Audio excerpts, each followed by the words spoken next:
This is the ZMAR Podcast. Elite Benefits of America helps small and mid-sized companies with their health insurance programs. And now, your host, Butch ZMAR. So welcome back. I have Chris Wolpert with me again, and we're going to dive into a couple topics that employers should probably hopefully be listening in. How you doing, Chris? Good, Butch. Thanks for having me back again. Looking forward to this next conversation we're about to have. Yeah, and hopefully everybody that's listening could dive into this as well. The first topic we're going to talk about the stuff we do every single day about controlling healthcare costs, right? And so the workplace is driving, premiums through the roof, and the status quo's out there where the renewals come in, and maybe the broker goes back and negotiates a few points, and then he's the hero of the day, and then right back at it, and then they pay their premiums for a year and more. The cycle repeats itself over and over again. And so there's a lot of things that go into it. And I guess in 2023 that we're recording this podcast, have you seen more of the same? Like, are some of these groups that you're evaluating for renewals mid-year, are they still going through the same cycle of these cost increases, and they're blindfolded by what's driving the metric other than, I always quick quotes, the cost of services in the area have gone up, so therefore premiums have to go up. So we're in different regions, but what are you seeing on the West Coast? Yeah, it's been a lot of the same. Medical trend is still the excuse that every broker likes to give their clients and stuff like that. And this past year was, we saw a lot of pretty high renewals for January of 23 here. So it'd be interesting to see what happens, but yeah, you'd think, you and I have been at this kind of trying to build these modernized kind of healthcare plans that are customized and that are eliminating deductibles and driving up quality and all those kinds of things. And you would think at some point there's going to be some major traction, but yeah, we're still working with, by and large, mostly early adopters, right? There's not a lot of groups out there that are building plans this way, and that's where it becomes a huge competitive advantage for these groups that have. Not only are they improving the financial performance of their plans, but they're also eliminating out-of-pocket expenses for their employees, and bringing their premiums down, through that process as well. So, it's interesting. I think that we may start to see that more now, because this last renewal cycle was the first kind of ugly one that we saw since COVID started. So I think that the deck has been reshuffled, and now they're starting to deal. So now we've got some employers that maybe some of those out there that were more hurt than helped by COVID are going to need to do something now, right? Before it was like, yeah, it'd be nice to do that. It seems like, far too different than what we're used to. We like having this logo on our cards. We're familiar with it. Mm-hmm. They're just comfortable with the status quo because they think there's no other way to do it, right? And that's really the biggest thing that we see. And as I'm sure that's taking place all across the country. I know you, obviously you've got clients around the country in different regions and things like that as well. And so do I. And so, yeah, it's a lot of the same stuff that we keep seeing, a lot of the same excuses, a lot of the same tired habits that haven't done anything to help control these costs. And again, I think, it's not a CFO or an HR director's fault. They've just been conditioned for years and years, if not decades now, to just think there's nothing they can do about it, right? They just have to take the least bad option, shop the market, right? And then just take whatever is the lowest cost, right? That's going to keep make sure that their employees are still going to be able to see the same doctors and so on and so forth. For sure. Yeah. You mentioned the word conditioned. And so I always preach, like on the podcast and talk about it. The industry taught employers how to purchase their own health insurance, and now we have to unwind it, right? And so people are loyal to their current broker. A lot of times these brokers have been insurance advisors, whatever you want to call them. They've been in the industry for 30 something years, right? There's a lot of experience there, right? They read a lot of documents, right? And so, but they're old school and they don't, they're not up to speed, but there's they're afraid of risk. They're afraid that something's not going to work. And of course, that nice comfort that you had mentioned, that logo on the card in your wallet, right? It gives, I always say loyalty is only one way when it comes to that logo. And so, yeah, it's true, right? They're It sure they're is. paying claims, but like there's no loyalty to you. Like they're not saying, hey, you know what? Your group did a good job this year. You guys managed claims a little bit better than the previous year. We're just going to go ahead and lower your premium the next year. Doesn't happen. Yeah. Does not happen. And so now one of the things that it actually came up recently on another webinar that I was doing with, he's a fractional CFO. And so we're in this discussion about cost because, some of his clients had a couple questions and we are just kind of brainstorming. It wasn't recording at this point. And I was like, well, let me show you something. So I actually brought up a client's claims report that they get, and this one was an annual one.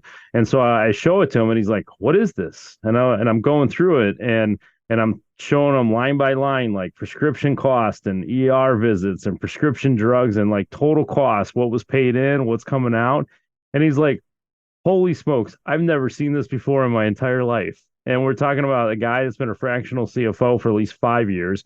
He's been with several startups, venture capital startup companies that grew to multi-millions of dollars. And he was either the controller or assistant controller, and he's never seen any of this. And Wow. and have you experienced this? I was kind of shocked. I was like, you haven't seen this? Like, you have to at least seen it once. And he's like, no way, man. He's like, you need to get this in front of every CFO in the marketplace because they're not seeing this. They've never seen this. And is that surprising to you? No, not at all. Not at all. And partly just because what we just talked about, right? If they've had the same broker that's the business owner's, longtime friend, they're golfing buddies or fishing or hunting or boating or I don't know, wine tasting, I don't know, whatever. Yeah, right. Yeah. Yes. Exactly. But so they're friends with these people and they don't really expect that there's anything they can do because that's what they've heard forever.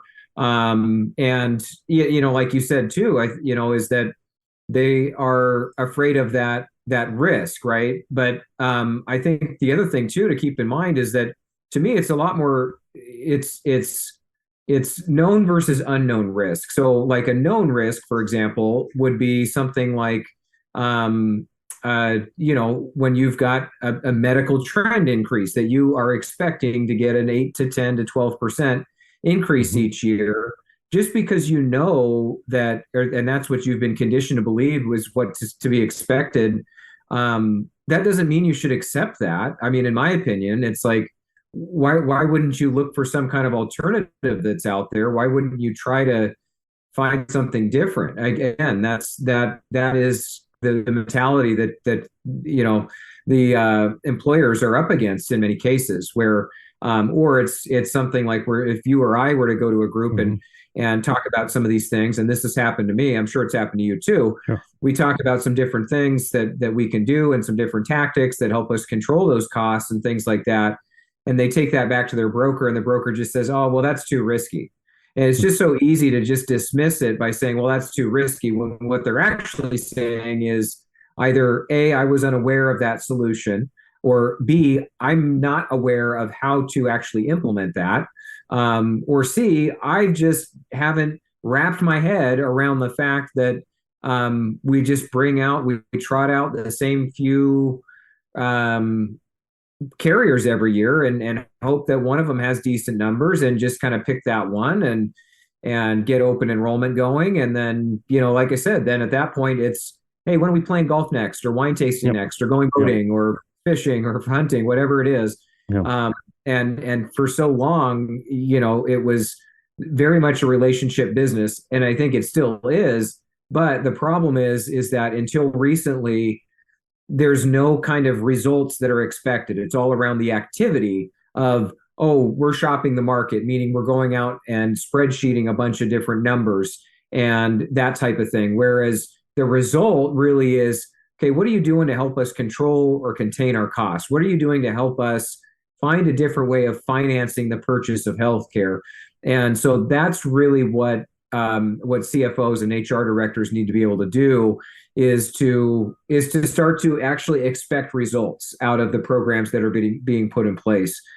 true financial results and quite frankly, results that affect the bottom line positively for the first time in this benefits transaction, this employee benefits program, for the first time ever. So yeah, and you're right on key, and I'm sure you've met some of these guys. We're not doing this yet, but some of these pioneers out there in our industry, they're actually giving up some of their first year commissions and then bonusing in the second year based on performance, right? So it's actually a performance-based contract.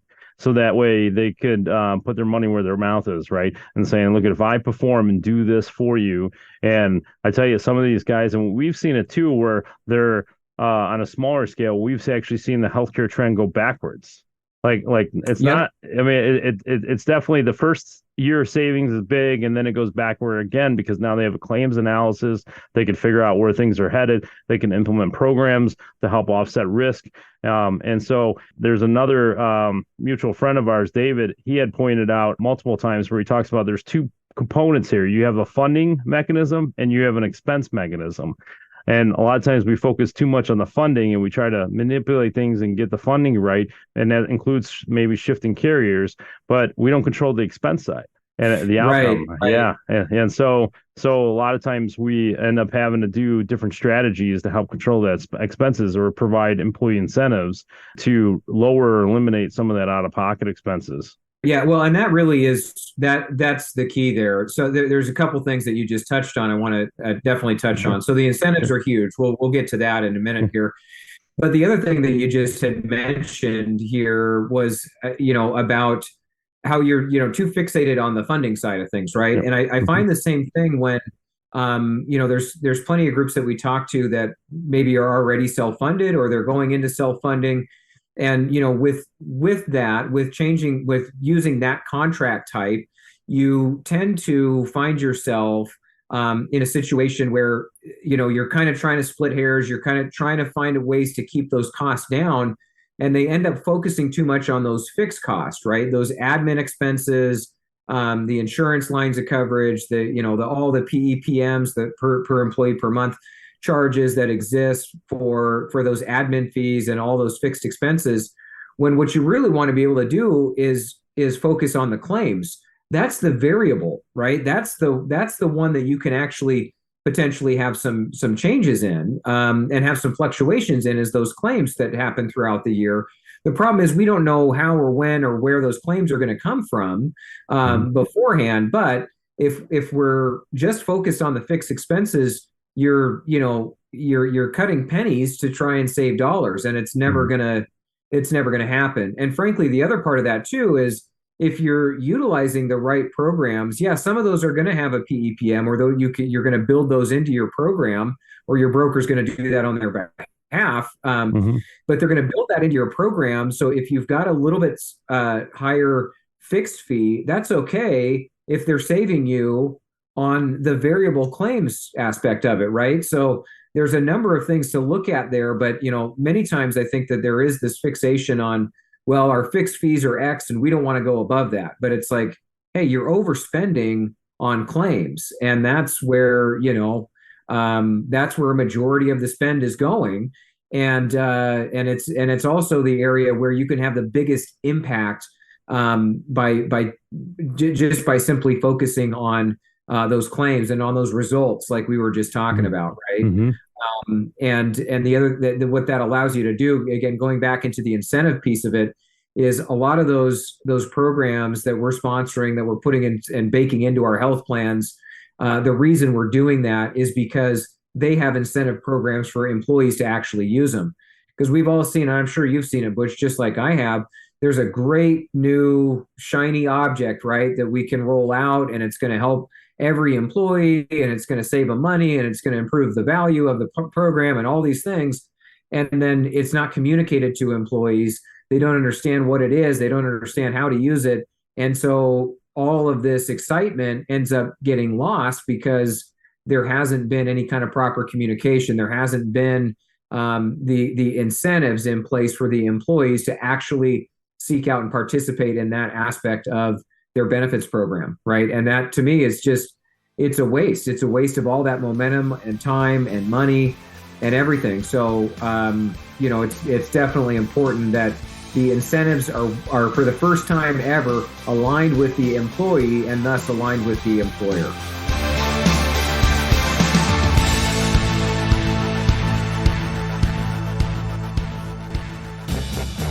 Listen up, Butch wants to give you your own Elite Benefits Playbook, and it's absolutely free. From business strategy to benefits strategy, every step from the start through implementation, account setup, and open enrollment, working through service requests and the process of renewals. A valuable look at your company, your insurance options, and how to make the process easier on you. Go now to elitebenefits.net/playbook and get your free Elite Benefits Playbook, or give Butch a call today, 708-535-3006.